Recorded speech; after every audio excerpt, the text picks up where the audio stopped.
what you were able to accomplish last year. How important is that experience coming back to show the younger guys what the expectation is?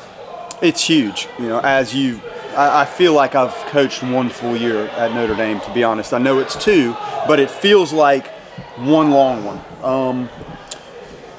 The ability of a Jared Miller and a Brannigan and a Bertrand and Cole and Lamanna to help the younger and altogether new players adapt to what we're doing, it just makes our coaching more efficient.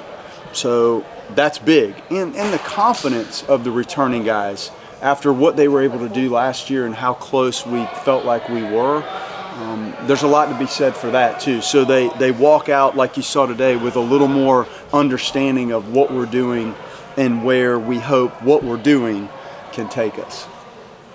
Who's some of we know the familiar names right, yeah. in the everyday lineup, but who are some of the guys that maybe new to us that are pushing yeah. for time? Well, in the actual lineup, DM Jefferson is a freshman outfielder, left-handed hitter who's been a very explosive, dynamic player for us since day one, quite honestly, in the fall. And he could play any outfield positions. Obviously, you have a DH, and I don't look at people as DHs, but at some point you'll make the lineup out, and there's going to be a DH. So he's a candidate for that. The freshman arms that we have, Roman Kimball and Radek Burkholz, we're trying to absorb the loss of Kolep. And Kolep was one of, if not the most effective reliever in the country as the season progressed. So somebody's going to have to absorb some of that leverage work, and we hope that those two guys can contribute. Brannigan, we're trying to get a little bit more out of him on the mound.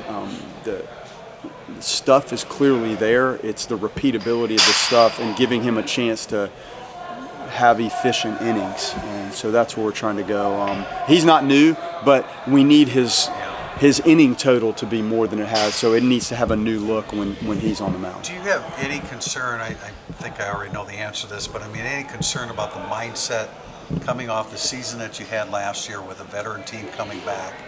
Is there any concern about anything related mindset, to that? No. Like these guys, you saw what we just did and how hard they work when they're out here. And our time is somewhat limited in here. And for them to go to that batting facility and do the work they did and hustle down here and have the practice that you saw, the mindset is not a concern to me. The execution and the consistency, that's the challenge in this. It doesn't matter how good you were last year and what you have back. You have to go out and execute and perform and play. So that is ultimately my concern. That was my concern going into last year, and it's still my concern today.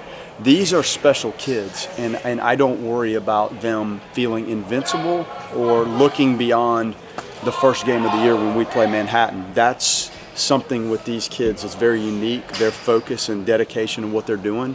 So I worry not at all about that. I do worry about our ability to execute and trying to get our pitching in the right frame of mind with the roles. Is there any specific aspect of the game where you say, okay, look, we need to be this is something we need to be better at than we were last year? Our short game, like our bunting game.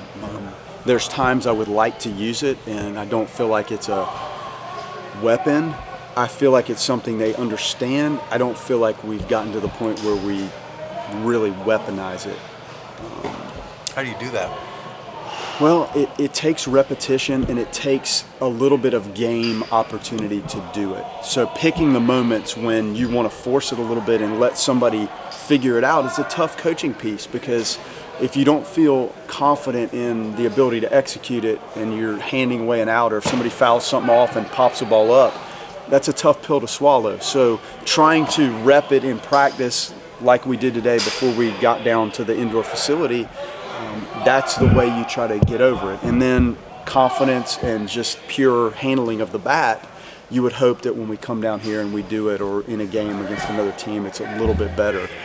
We have to be able to develop and create those wipe-out, punch-out type pitches. It involves obviously the pitching. It involves how the catcher's set up, how they receive it, how they present it. All of that together, we hope leads to, a better strikeout rate. you can be a really good team without striking people out.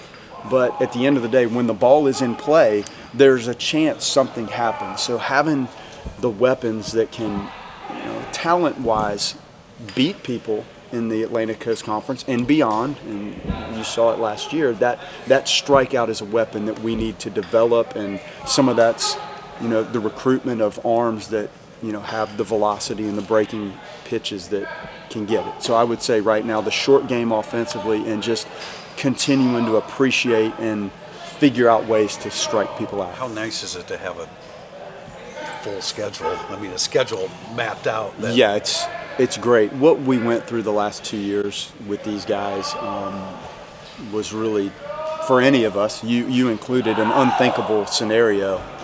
And the combination of the pandemic and its effect on our schedule and what Major League Baseball did when they reduced the number of minor league teams and reduced the draft, our sport is in a situation, and others are probably as well, that I don't study as much as the rosters and what the big league teams are able to do and what minor league systems do. But it's been a tough grind for a couple years for anybody in the baseball world, and our guys have put so much time and effort in. So looking at a schedule that looks like a normal college baseball schedule, it's really refreshing. Yeah. Have you found rules for your grad transfer arms yet? Yeah,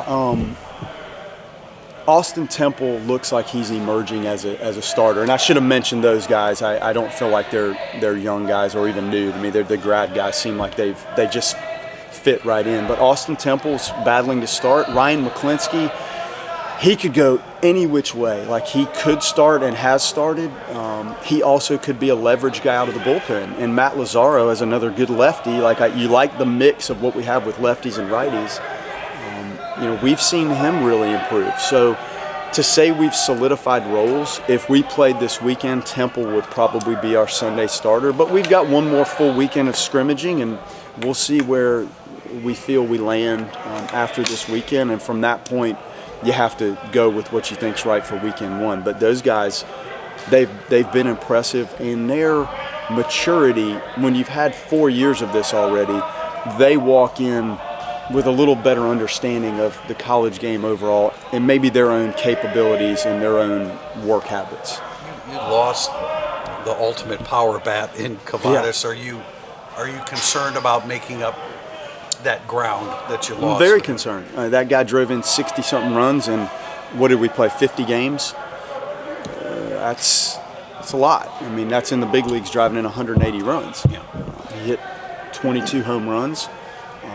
It was a threat that everyone was aware of. We were clearly aware of it. Your opponents are aware of it, and they have to game plan for that situation and how they want to avoid it and how they want to match up to pitch him. So that explosiveness and everything that surrounds a hitter with that kind of game-changing power it's tough to replace that, absorb that. Now what you hope is everybody with another year of experience and strength and development, you hope the group as a whole can absorb some of that loss. I think we'll have to be more balanced top to bottom.